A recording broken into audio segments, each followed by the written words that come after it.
Aurkeztuko dizkizuet, igual denok ez dituzu ezagutuko, mailan dauden pertsonak, igual ordenean egingo dut, ondo iruditzen baldin bazaizue. Ezkerretik hasita aurrenekoa Xabier Uribe Etxeberria da, Anboto taldeko sortzailea eta CEO-a.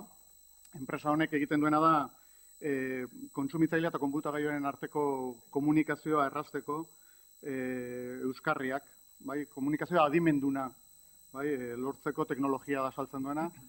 2010 urtean izan zen munduko startupik onenaren saria eman zioten, eta horretaz aparte, World Wide Webeko partzuergoko kidea da, Bilbao Web Summiten antolatzailea, eta UNESCOren Metalingua Fundazioko kolaboratzailea da. Bigarren ondoan dago Miren Gabilondo, Usabiaga, Gipuzkoako Txinera Institutuko sortzailea da, kanpoko merkataritzan aditua eta Kutxako langile ohia. Hirugarrenik, Nuria López de Gereño Ansola, Confebaskeko idazkari nagusia, gaur egun, Eusko Jaurlaritzako garraio eta herri-lan sailburu ohia, baita diputatu ohia, langa garapenerako diputatua izan zen, berez telekomunikazioetako ikasketaz telekomunikazioetako ingenieria da, eta baita enpresa kudeaketako masterra egina du. Laugarrena, Jonpeli Uriguen Ansola, egungo Gipuzkoako Foru Aldundiko berrikuntza eta landa garapenerako diputatua, eta Elgoibarko eta turismo, eta turismo importantea. Eta Elgoibarko udaleko euskara zinegotzia, ere bada, ingenier industriala, baita enpresa kudeaketa masterra egindakoa, eta elai taldeko arduedunen artean, arduedun izandakoa, arduenetako bat izandakoa. Eta bosgarrena, Josep Maria Canelles y Pastor, responsabilitat global think tankeko sustatzailea, eta voluntarioen Instituto Katalaneko zuzendari ohia. Berak liburu bat idatzia du, enpresa hilengua, eta liburu hori Kataluniako Generalitateko Departament de Treball argitaratu egin zuen. Eta neroni, Mikel Urdangarin Montero, AICAeko kidea eta IMH-ko hizkuntza aholkularia. Eta hasingo gara, bai? Denbora muga daukagulako. Orduan, astu, ni ez naiz Mikel, bapatean eraldatu egin naiz, oain naiz Odei, gaztetu egin naiz, hilea hasi zait, eta berriro, eta ikaslea naiz, lanbide heziketako ikaslea naiz, ingenieritza ikaslea naiz, eta irakasleak ekintzailetzari buruzko saio bat eman digut, esan digu etorkizuna ekintzailetza dagoela, baina nik ez ditut gauzak oso argi, pixkat ilun ikusten ditut, agian nahiago izango nuke funtzionario izan, eta igual aukeran, igual gainera irakaslea, lanbide heziketako irakaslea, edo ingenieritzako irakaslea. Jonpeli, edonor izan daiteke, zuek konbentzitu inberna duzue, bai? Zure kasuan, edonor izan daiteke ekintzailea edo berritzailea?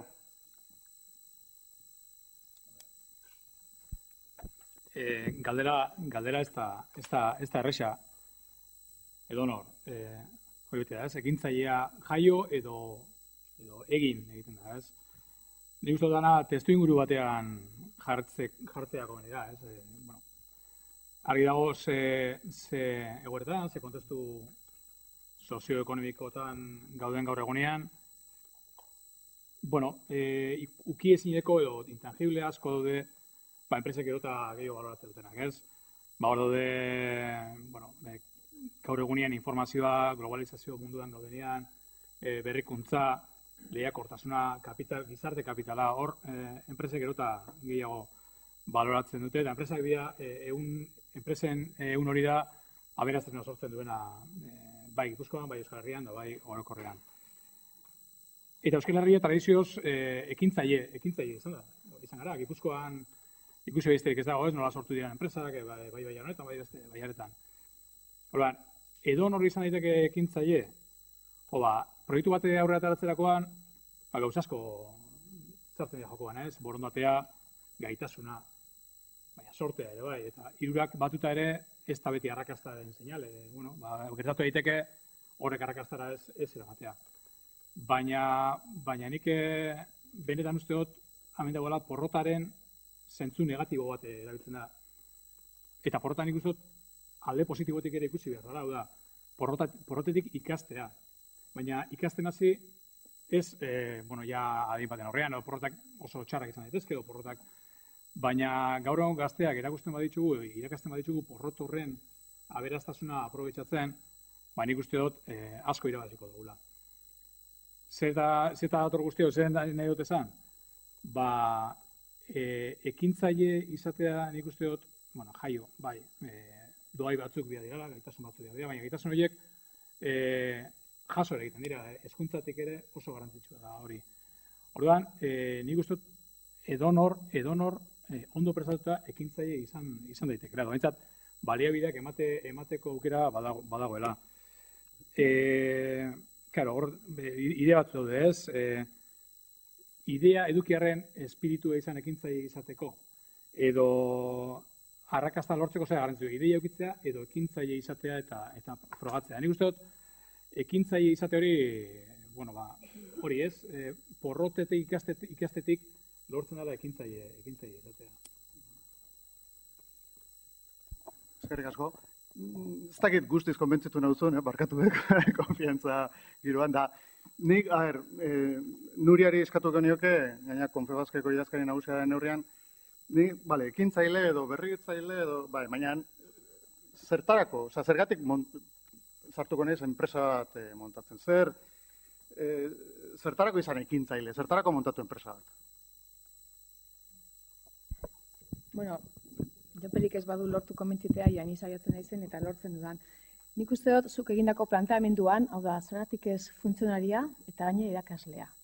Atzean, iruditzen zait dagoela lan baldintzei sekulako balorea eman eta segurtasunari ere bai. Oporrak, luzeagoak, eta segurazki lan ordu gutxiago.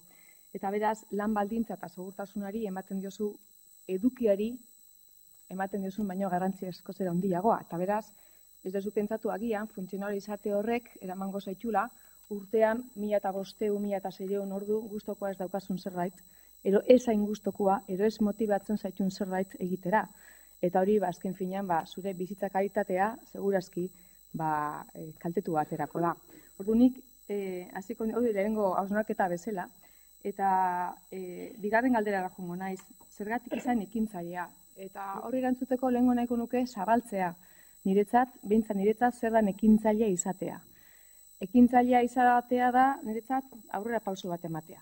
Gaztea esan da bezala dar un paso adelante, eta gauzak egiteko era berria proposatzea, eta atrebitzea, eta pixka bat, erantzunkizunea onartu, eta erabakiak hartu, erantzunkizun horren araberan, eta bar.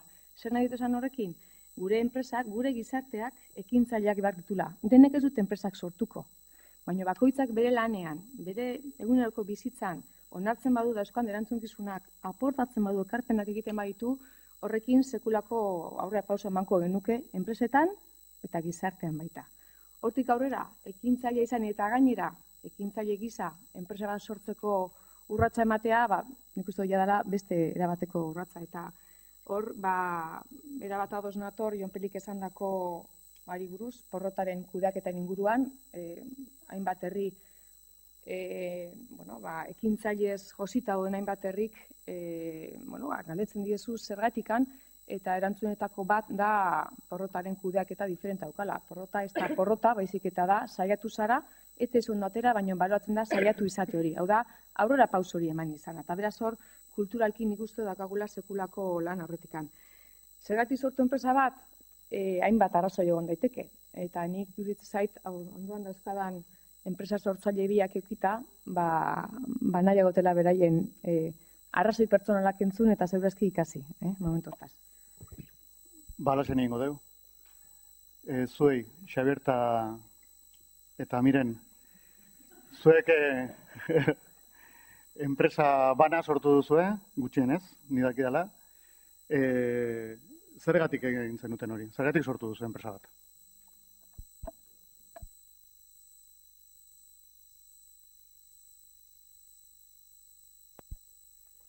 yo lo tenía medianamente claro.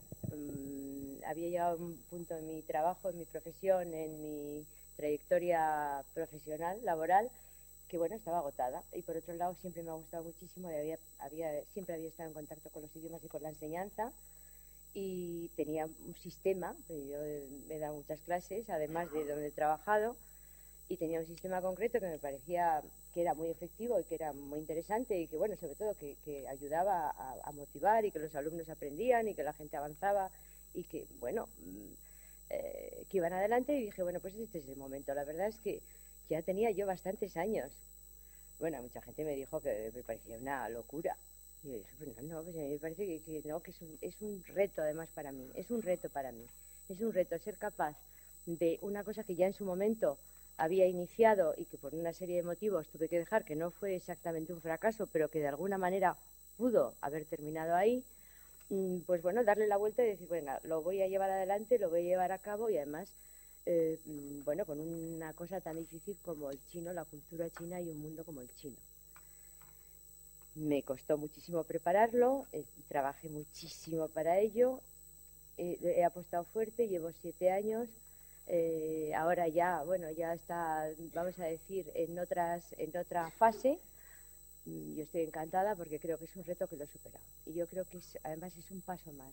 Ya no dependes de una empresa, ya no dependes de que esa empresa te pague, de que esa empresa marque sus condiciones, de que, bueno, lo haces tú. Y además en un proyecto que realmente es todo un reto, en un proyecto que es una idea que te ha venido a la cabeza y dices, bueno, pero si es que aquí lo que hace falta es esto. ¿Cómo no nos ponemos todos a ello? Y entonces decir, bueno, pues ha sido eso, mi gran reto de esta última temporada. Todavía quedan muchos más. Xavier. Opa, a ver.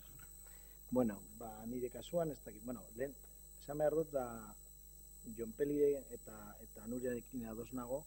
Jon Pelirekin, berak esan da hori porrotaren kudeaketa edo ez dakit. Bueno, hori buruz egon da berba egiten, eta nik beti esaten dut, ez dakit noz irakurren eban, hori Edisonen kondaira moduko bat, hasi zela hori bombile egiten, eta galdetu zioten, ez dakit zenbat aldiz, ustotz, izan zirela 2000 aldiz, egon zela saiatzen hori egiten, eta galdetu zioten hori, ¿tú no te sientes fracasado que has intentado hacer 200 o 2000 veces la bombilla? Eta berak esan eban, pues yo no he fracasado, ahora sé 2000 maneras de cómo no hacer una bombilla. Es decir, o sea, berak ikasi eban, con esto, o sea, saiatu barza, eta azkenean hori lortuko duz, eta, bueno, beste gauza bat da, hori, Nuriak esan dagoena, hori, ez dakit nok esan eban, baina, pero me ha impactado bastante, la vida es demasiado corta para desperdiciarla trabajando en algo que no te guste o haciendo algo que no te guste, ¿verdad? Entonces, o sea, hori izan da, behar bada, garrantzitsuena, nire kasuan, ez da? Eta bebai, behar bada, izan da ere, ni sentitzen naiz da, alduna egiteko, edo lortzeko, nik gura da, nik gura dodana. Lehen azaldu dut, eske, kasi egin dugu un repaso de nire presentazioa edo nire aurkezpenari buruz, ez da? Nik ez dut itzegin nire produktari buruz, baizik eta zelan lortu dugun, erandiotik, enpresa global bat sortzea, ez da? Eta hori, bagarri da, hausartzea hori egiten, eta hori, formula, lehen azaldu dudan formula, hori, aktitudea gehi talentua, ken zirkustantziek, hori, exito ala frakaso, eta gero, hori, lehen azaldu dudana, bueno, azaldu dezake barriro, baina, ez dut, rollo bat izango dela, hori, networkinga, bueno. Eskerrik asko. Bueno, konbentzitzen hazen eiz pixkat, baina, kao, nik baditut balio batzuk, badakat munduaren ikuskera bat, eta nire zalantza ditut, ea munduak mugitu behar duen gauza bakarra dirua ote dan. Ea enpresa batek bakarrikan diruaren gatik inbarko luke lan, eta, bueno, aprobetsatuko du, Josu Maria hemen ondoan daukadala, eta uste dut berak lan egiten duen esparruan, ekintzailetza soziala, edo aprendizaje sozialak, badaukala pixu handia, eta hoxe da galdera. Osea, enpresa batek mugitu behar duen gauza bakarra dirua da. Dirua irabaztea.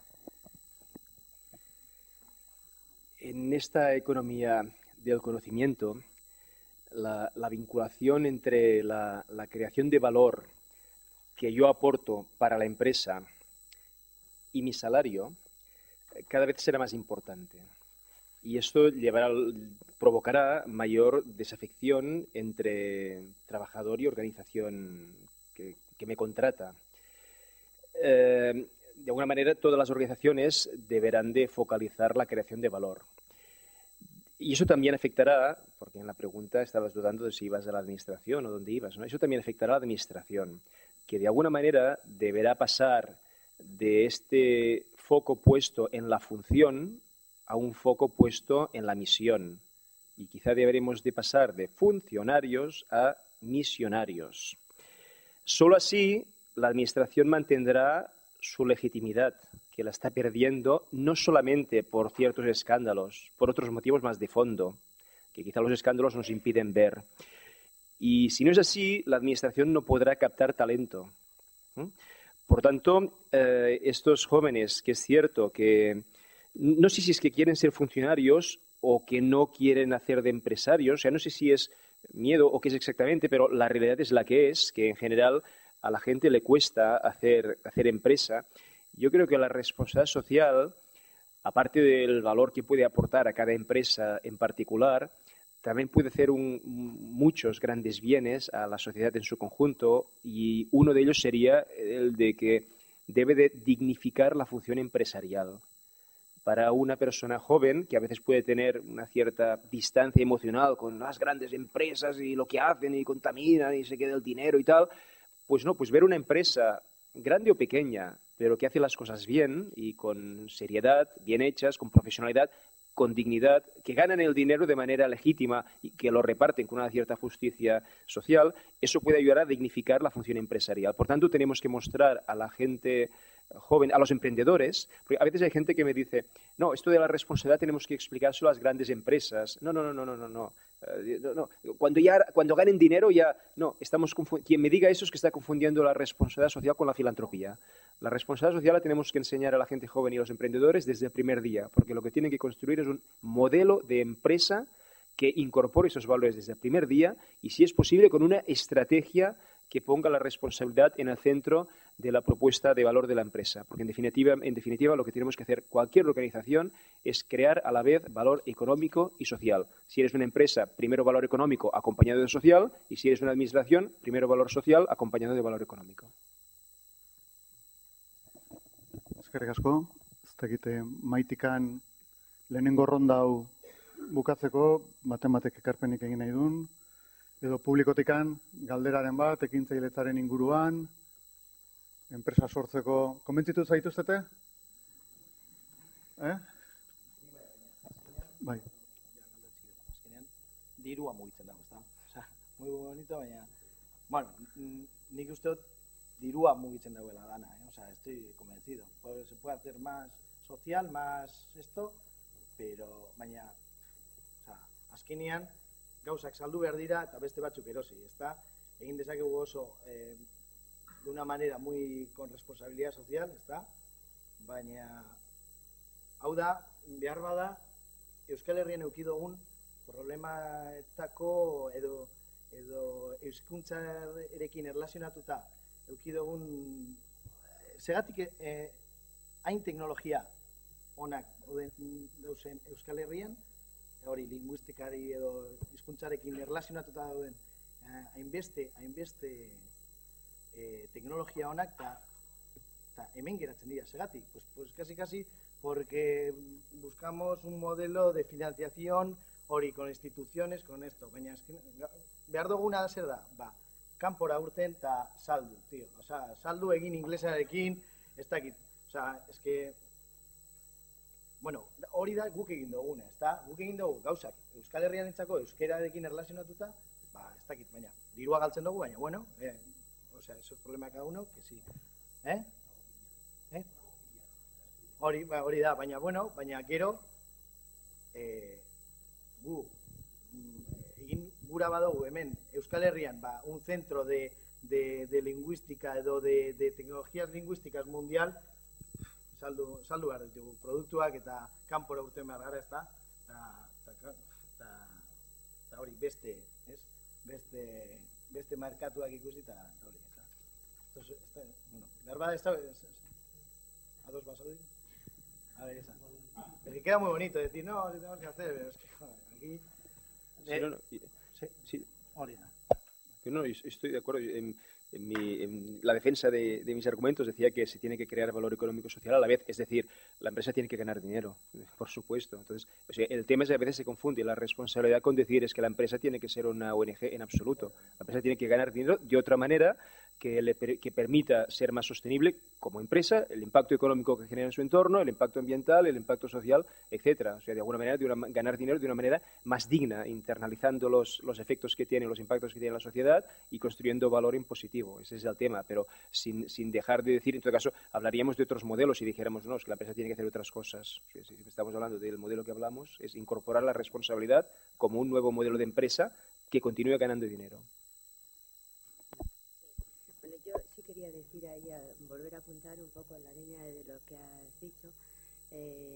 Yo también yo creo que la empresa está muy bien y que tiene que tener una responsabilidad social y etcétera, etcétera. Pero si la empresa no gana, la empresa no permite. Se acabó, se cierra. Entonces yo creo que hay que valorar eso y hay que poner muy bien en su justa medida, porque claro, no es lo mismo una empresa con 10 trabajadores que una con 4 que una con 50. En ningún caso, por supuesto, no podrá ser de la misma manera, es que no se puede atender a los casos que se presenten en muchos de los temas de la misma manera en determinadas empresas. Yo creo que es un poquito,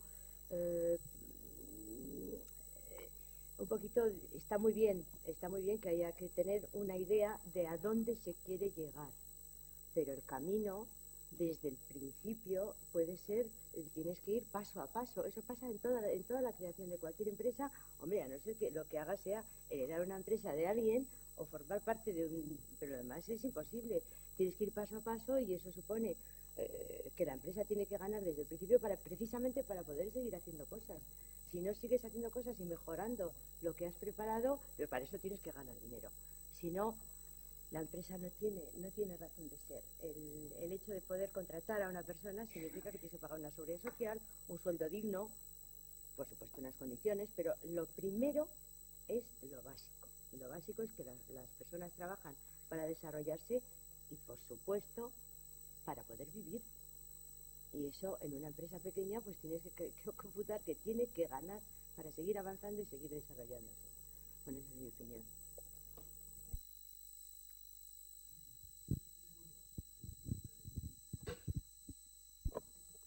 Bai, ez, bakarrik, Xaberrek esan dago, ez dana diruak mugitzen dago, edo, bueno, azkenean, arlo ekonomizista argi dago, gaur egunean diruak mugitzen ditu, eta politika ere ekonomian menpe egonda edo dago azkenengo urteetan. Eta horrek eraman gaitxu igual eredu horrek eraman gaitxu nekura, ez? Orain dago egoera, nik uste eredu aldaketa bat ere beharrezkoa dela. Garapena hitz egiten dira, hori administraziotik hitz egiten nahi naiz, igual, garapena beti adirazlia dira ekonomikoak, PIB, IPC, dara dira adiraz ekonomikoak, baina lurralde baten garapena ere bada beste arlo batzuk, gizarte arlo batzuk, eta horrek askotan bigarren lerro batean geratzen dira. Lurralde garapena nik uste dut bere osotasunean da, ardura sozialak bai daka zer esan handia, ez? Horban, pizkat eredu ere... Ze indikadore dira besteak, adibidez? Ez, hori da. Aparte de económico será escucha, azkenean económico, ¿verdad? O sea, alguien tiene que pagar esa seguridad social para que haya eso. Algunas tiene que haber empresas que estén pagando. O sea, azkenean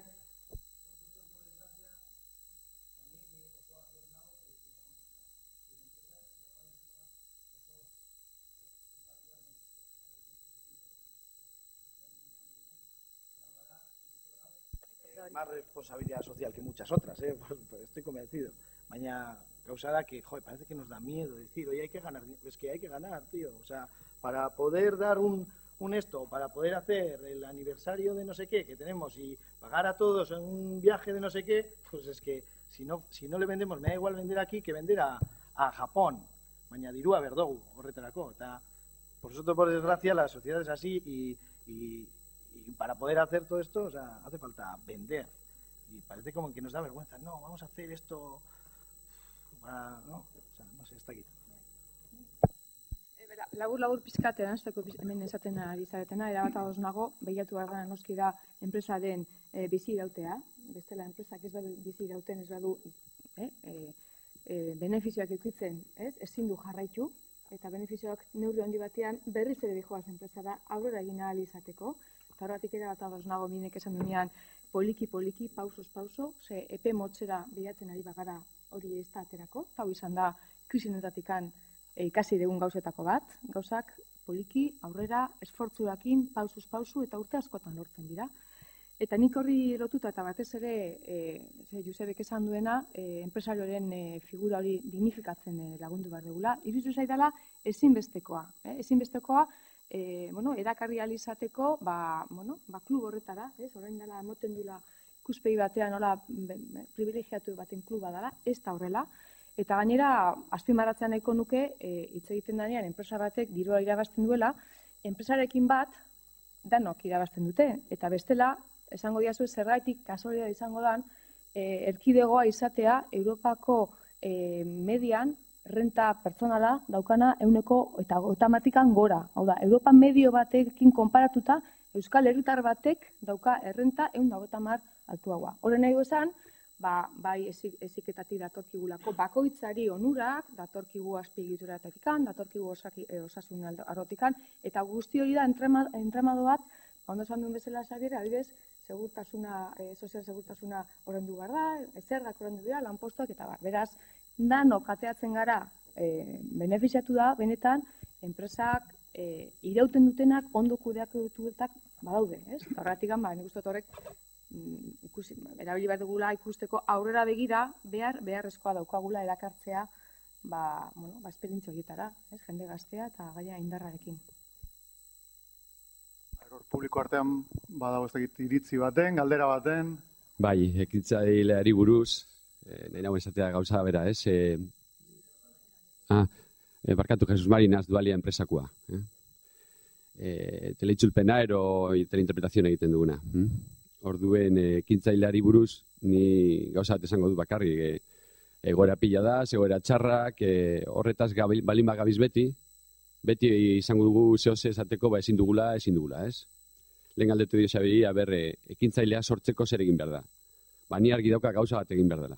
Hasieratik, soziedadea izan bidea ekintzailea. Nire alabak ez dute irakurriko, inoiz liburu bat, ez badute bere inguruan, norbait irakurtzen, liburuak erosten, liburuak oparitzen. Kasu honetan, soziedadean, politikoki, unibertsitateetan, aspertuta gaude entzuten, ekintzaile izan beda, ekintzaile, baina zelan, zuzara, ez? Ez badugu ikusten ekintzailea gure inguruan, gure politikoak, gure administratzaileak, ez badira ekintzaileak, guk ezingo garik ekintzaileak izango, inoiz. Eta zergatik gaztiak bete ekintzaileak, zergatik ez, miren bezalako ekintzaileak. Ekintzailea edozein lekutan dau, jendia goguaz dau, hori apoia inbidau, indartu, babestu, eta aurrera bota, baina soziedade bat ekintzaile esateko danok izan behar ekintzaileak.